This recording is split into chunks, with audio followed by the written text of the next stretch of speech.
Samantala, 58 cases naman ng HIV ang naitatala kada araw ngayong second quarter ng taon ayon sa DOH.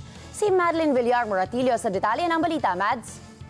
Yes, Diana, umabot na sa 58 kaso ng HIV kada araw ang naitatala sa bansa nitong ikalawang quarter ng 2024. Ayon sa Department of Health, nakakabahala na pababa ng pababa ang naitatalang kaso ng HIV. Sa monitoring ng kagawaran hanggang nitong Agosto, nakapagtala ng 40,934 HIV cases sa bansa. Mula Enero hanggang Agosto ng 2024, may 464 na HIV patient ang naitalang nasawi.